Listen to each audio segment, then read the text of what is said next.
In our gospel reading this morning, we have Jesus referring to himself as the bread of life. And when people went out to see him, ran after him, he said, I tell you most solemnly, you are not looking for me because you have seen the signs, but because you had all the bread you wanted to eat. Certainly, after the miracle of the loaves and the fish, people thought this was great. He gives us food for nothing. They ran after him. But we need to ask our question, in that, even with Jesus, did that evangelize them? Did that move them to faith? For many, it probably didn't. For some, probably did. And this is a bit of a mystery. Jesus also with his miracles. Wow, amazing, a miracle worker. You know, the blind see, the deaf hear, and the lame walk. And they ran after him, looking for these miracles. In that, some were only looking for the excitement of the miracles, didn't move to faith. And some did, obviously. And this has been the way with mission ever since. Missionary goes to another country, another culture, another people. How does he or she attract the people? How do we introduce them to this person of Jesus Christ in a way that will move them to faith? Now in Papua New Guinea at the beginning, part of the attraction with the people was simply that we were foreigners. And we had things, we had goods. A ship would arrive with all kinds of goods on it. Food and implements, tools, medicines, animals, birds, chickens, whatever. This was very attractive, as people were looking to see how they could materially make their life better. So many followed, maybe even professed faith and were baptized, only for the material advantage.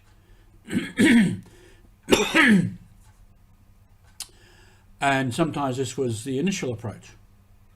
And later, many of those people may have moved to deeper faith.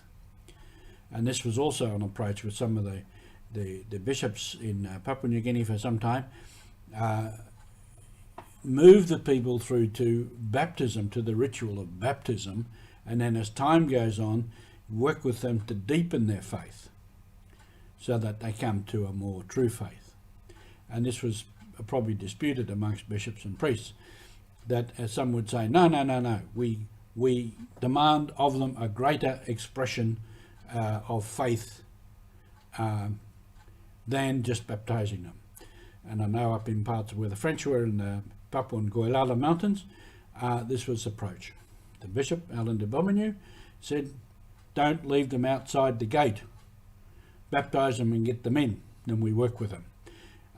Two of the priests in a remote parish said no. A 7-year catechumenate.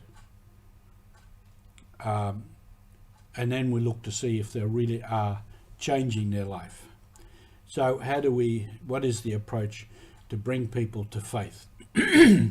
And the same exists today.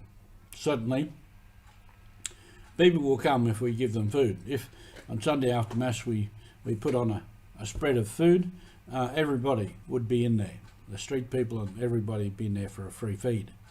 If we gave out money, if we gave out whatever, the material thing would attraction. And mostly that has not worked.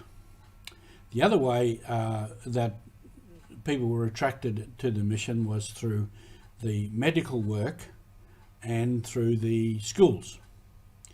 And in some places where people had very bad sores, tropical ulcers, it only took about 1 dose of penicillin. Finished. Sores were finished. To the people, this was big magic, that, this medicine could cure sickness so quickly. But again, where is the faith? Ultimately, of course, we know that God gives the faith. Somehow, in that process, people move to a faith in Jesus Christ and say, I believe. And that is still the same today. People, we all have to move to faith, maybe again and again and again.